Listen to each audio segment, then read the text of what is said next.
Hi everyone, this is Adriana, joined again with my grandmother Caitlin. This is our Heart to Heart Astrology Podcast. Welcome back if you are returning, and if you're new, thank you for joining us. Please do subscribe so that you can be notified on our videos and receive that notification of whenever we post something new, whether it's our podcast or our own individual videos on our channel. So my name is Adriana. I'm from Starry Sky Readings. Caitlin. Bhakti, Galactic Healing.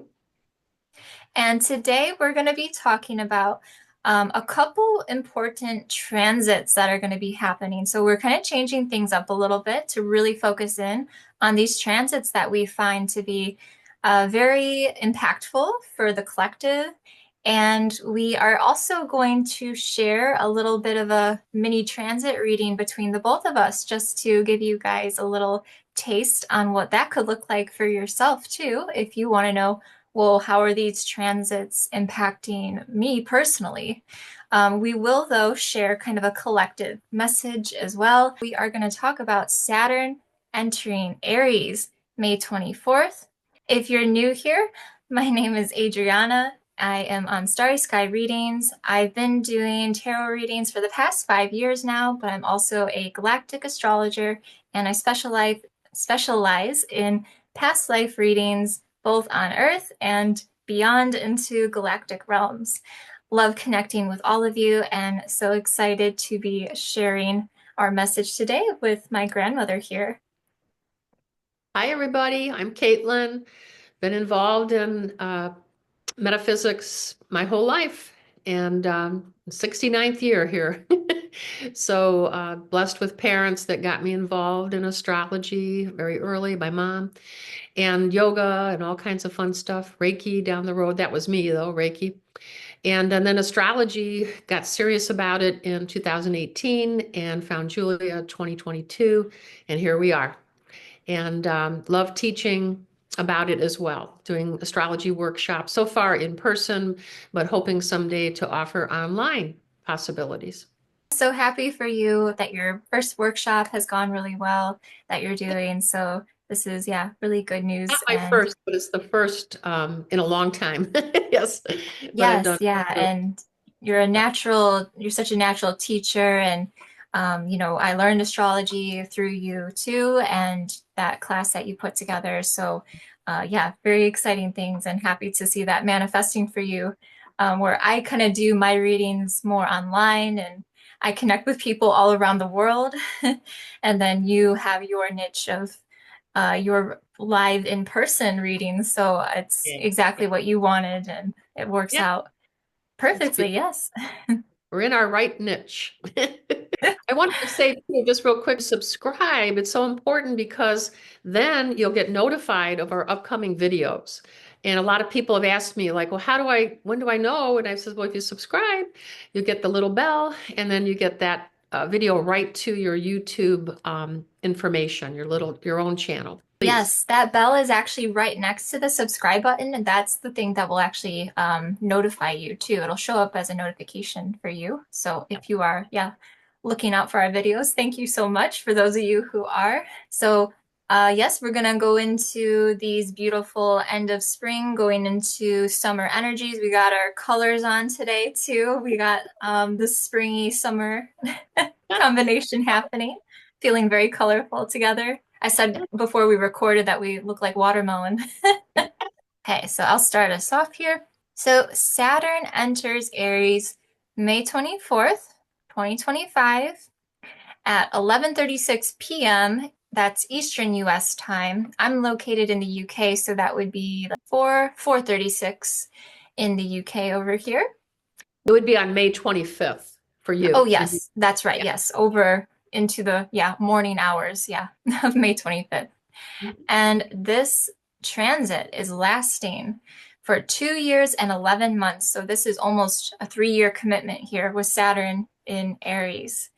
There's going to be some dips back and forth, redipping back into watery Pisces when it goes retrograde September, and then it'll go back into Aries again. So, and we'll stay there until that time frame into 2028. So, Saturn in Aries, in recent history, I wanted to just give a little bit of context on a historical type of level. I by no means am a historian. I had to look up these dates. But when I did just do a quick Google search, the first one that really stood out that came to mind was 1937 to 1940. So, most of us can think about, what was going on in the world, right, at that time, crazy things. So, I don't want to be doom and gloom here, but I do want to share in the context, in the grand scheme of things, what Saturn can bring, because Saturn is related to government structures and things of that nature. But sometimes these things happen and then we can find resolution. So trying to see the positive in that, which we'll see as we go through the astrology here. I always try, and Caitlin as well, we always try to find the positive in all the astrology that we see. So Saturn in Aries is making a conjunction to Beta Pegasi, which is a fixed star in the Pegasus constellation. We've talked about this star quite often, actually, in this podcast. Very watery elemental energy, the mermaid energy, very strong with this connection here. So you've kind of coined this before, Caitlin. It's like getting into hot water when you got the fiery Aries and then the water elemental of Beta Pegasi here. Also, it's conjunct Neptune, which is very much that water elemental as well. So this brings omens of natural disasters when it comes to the galactic astrologers, all found through Astrology King, which is a great resource. Um, Floods, of course, being one of them. Malefic planets that are aligned here tend to bring those types of things, especially in combination with Aries and Neptune right next to it as well. So intuitively, from my own intuitive prediction here is I feel that many of us are seeing the weather modification stuff that's going on. We're seeing that becoming more and more prominent. I just think, with these things, that's exactly what came to mind with this nature here of Saturn and Neptune coming together with Beta Pegasi. And so is, weather modification going to be kind of pushed at the forefront where there's going to be some tension and um, whether they try to pursue that even more so. And if they do, this could lead to serious consequences. So some of these things, the natural disasters and things of that nature might actually be more so from manipulating the weather here. So I'm getting something there with that. That's just, my own kind of intuitive prediction, if you will.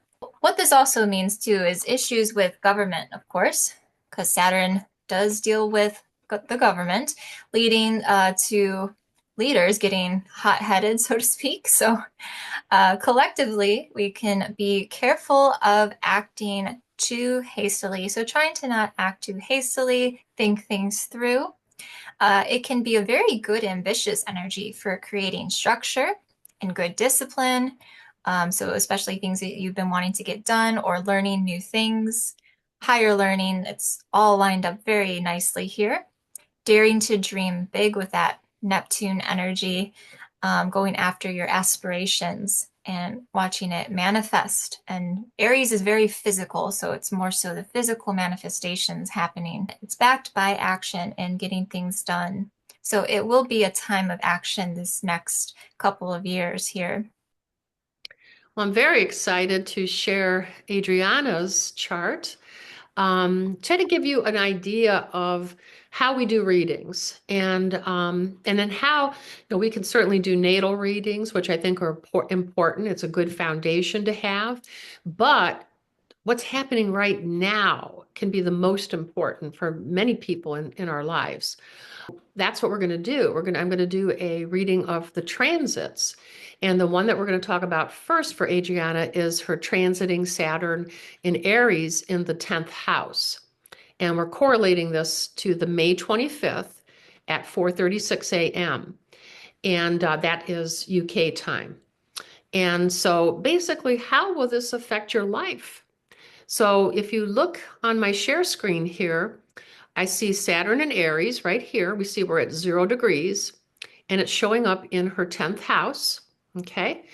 And I'm going to kind of show some of these connections that come up when you use our free Galactic Astrology chart, uh, Galactic Astro Chart Calculator. There we go. I want to make sure I explain it. So you can actually galacticastrochart.com. that's it. Thank you, Adriana. And so that way you could see these yourself. What Adriana and I can do is what I'm going to do now is really explain what they mean because so many people say, I never could have figured this out. So your most significant alignments I see in your transit chart, especially galactically, are the Pegasus constellation, which is talked about right here, Pegasus constellation. So when you see these, we're talking the constellation name first. And right now, it's conjunct your Shiat, which is also called Beta Pegasi. And you have other Markab conjunctions with that too, but I'm going to just stay talking about this right now.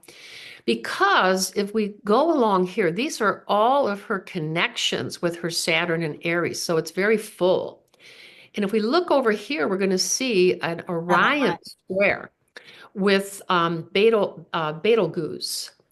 And this is showing up in several different places in your chart too. Around here, let's see, there's another square with Neptune, Aries right here.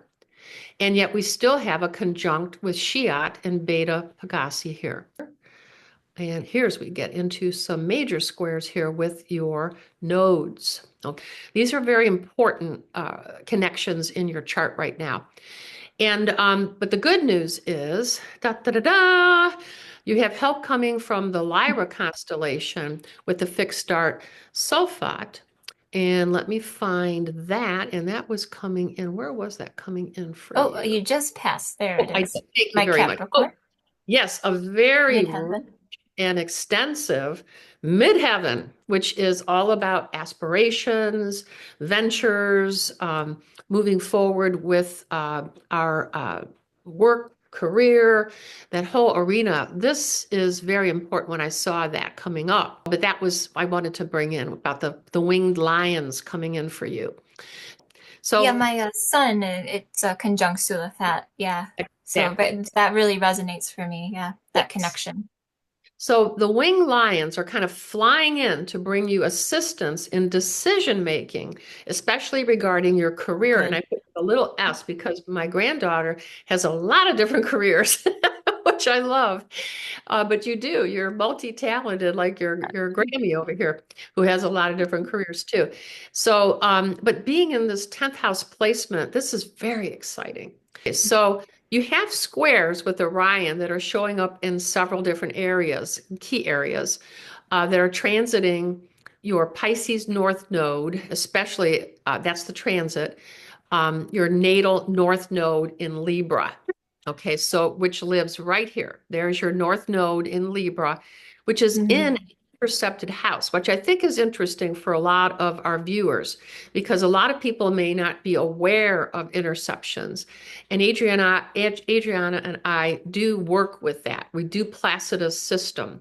A lot of people are afraid to dive into that. They'll just throw you over to other house systems to not deal with the interception. But I feel very strongly that interceptions can actually be something very positive in the chart.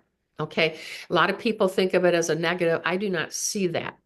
I see it as a positive that we've done this for a reason. We've brought in, and in Adriana's case, she has her Virgo, which is leading the way, doorway right here into her house that is intercepted. So as a Libra moon and her Libra Chiron in Libra and the North Node are all intercepted. Okay, so what that would mean is she would want to look at the Virgo influence over her Libra, which would bring more earthiness, more groundedness, more attention to detail. Watch out for that perfectionism.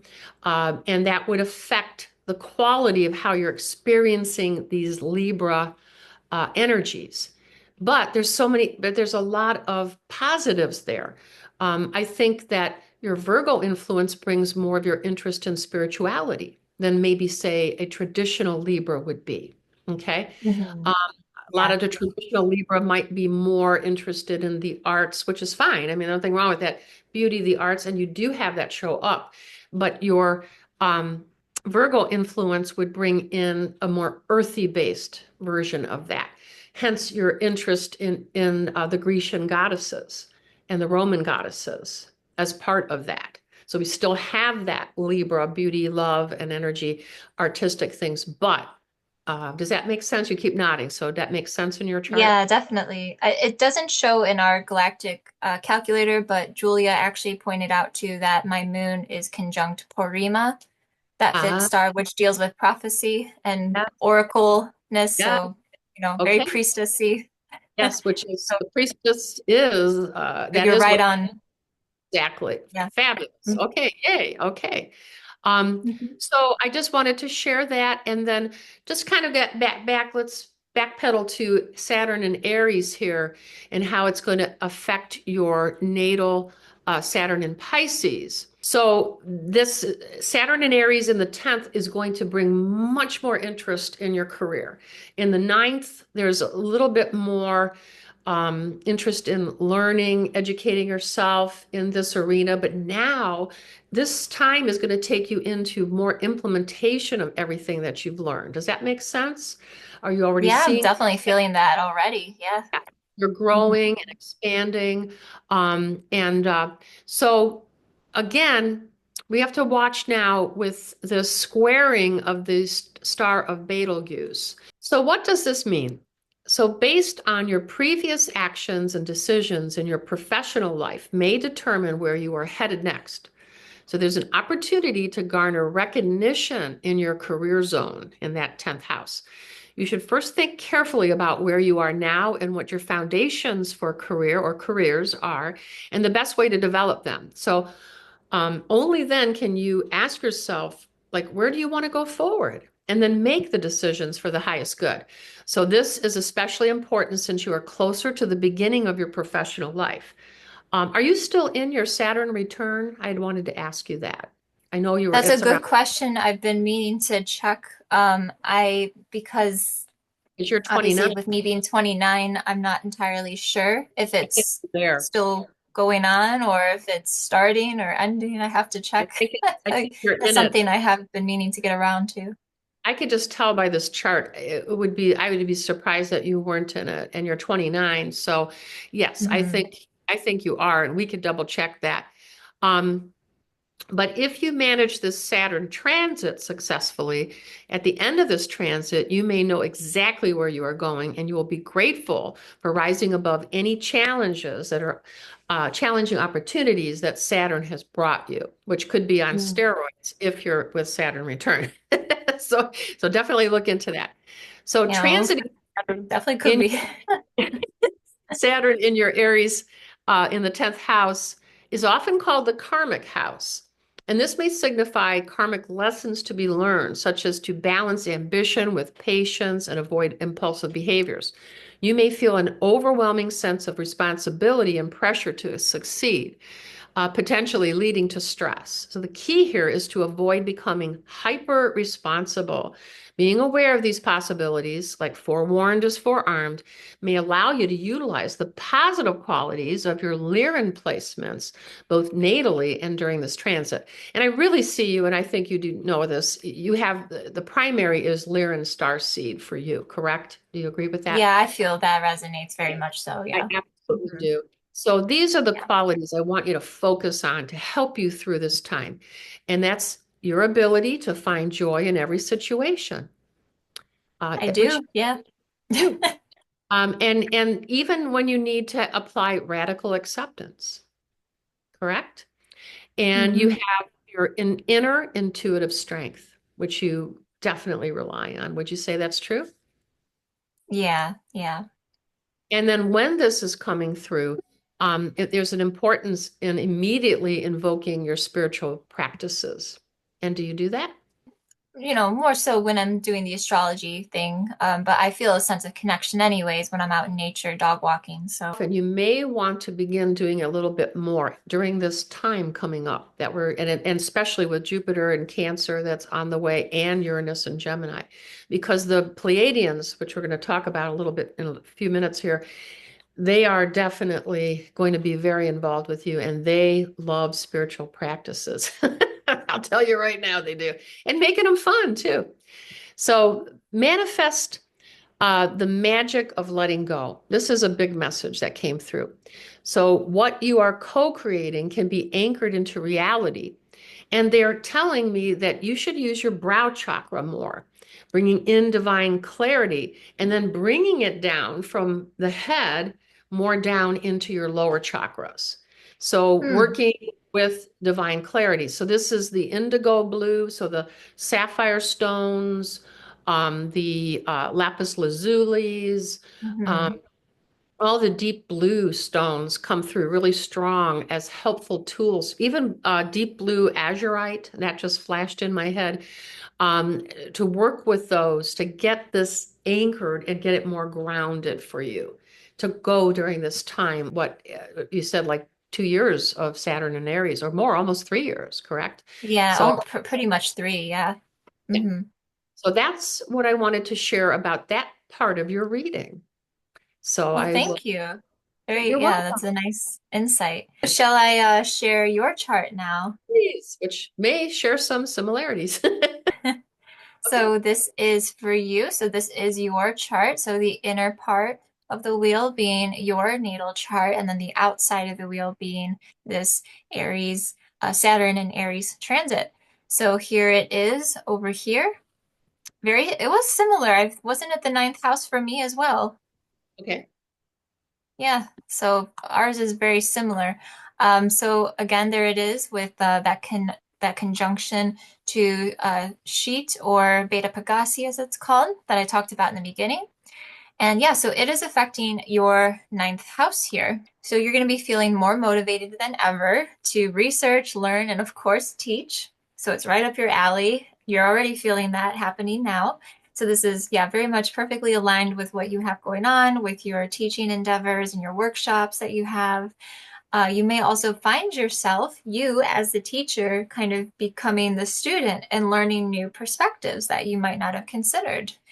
Um, and that you might take into consideration. So it's a little bit of switching between those roles of the student learning and then the teacher teaching that you're going back and forth with, I feel for you.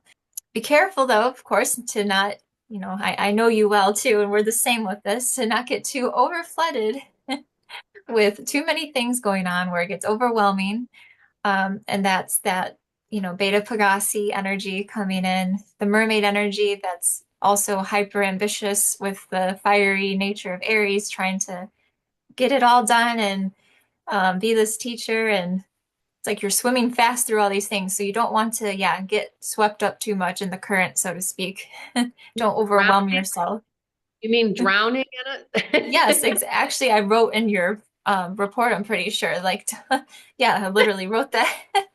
Like to not be Yeah. drowning. We don't want a drowned mermaid, right? So then that's no good. So take it one step at a time and allow yourself to have limits because that's what Saturn's about, right? Is having those limits, structure, know when to limit yourself. And it is opposing too. If we looked back at your chart, it's opposing right across to your Jupiter in the third house. So there may be some difficulties with maybe expressing yourself. So that could mean some writer's block that comes up for you. Well, so this is lasting for the next couple of years. So, it might be a bit of an on and off switch, that writer's block, or trying to find the right words to express, especially when you are presenting things and teaching, maybe even when we're doing our podcasts, we're I'd like to always, can I speak to that for a moment. I've yeah, already started this, and what it is me getting out of the way and channeling my guidance through me in everything that I'm doing. And I'm able to write really well when I get out of the way. So yeah. That's That's what I've it. learned already. Same thing happened in the workshop I did, and I just channeled it, and it was fantastic. So I think I've already learned that lesson up front, which I will carry through Mhm. these next couple years because I'm going to remember this because it's so much easier. It's like, and my fairy bells are ringing. My guides are like, yeah, Mhm. shut up and listen. Yeah, hear them chiming. Yeah, They're that's like, exactly it. Yeah. it's about time you just let us come through. And with my having my part of my thyroid removed, and everything is just flowing through. The block Yeah. is gone. Oh, So, but I yeah. agree. I'm glad you Good. brought it up because that gives me a good confirmation. Yeah, oh, that's good. And you might have more experiences that come up that just kind of like nudge you to remind you, like, hey, this trust your intuition, just let it Always, come through, flow through naturally. Exactly. always. And your workshops did come to mind too. That's exactly what I thought of, while you're there, you might at one point have felt just for a brief moment, and it might happen again where you get a bit stuck, or like if someone asks you a question you might get stuck on, but then you just let it channel through, like you said. It just kind of then starts to come out, trusting, yeah, your higher self and letting that take over. This too is making a sextile with your sun sign in the seventh house. So again, that worked very well with your commitments and bringing those commitments to life. So you're seeing that already happening. It's manifesting physically in your workshops, and I'm sure you're going to have even more um, opportunities that come up, whether it's workshops or things. It feels, yeah, very in person for you, which is exactly what you are looking for and exactly what you've been bringing in and been wanting to do. So that Saturn nature of your Capricorn sun once Mhm. again brings in that stability and structure so that things don't get too overwhelming. So Mhm. yeah, let it flow. That was your end message to that. Let it flow. Let it flow through you. Let go so magic flows. Beautiful. Where's that from? Actually, Papa, Oh, quote Papa. well, from his Why higher the self, wise words of Papa. from his higher self. I was actually doing a Reiki session with him, and it came through me from his highest self, and we've been sharing that with everybody, and people love it. And it could be let There you go, go. healing flows. Let go, so peace Yeah. flows. Let go, so light flows. You could put any word in there, and it's magic. It's magic. Oh, I love it. Thank you all for tuning in. Please do like this video, comment, let us know how that's resonating for you, and stay tuned in for our next video.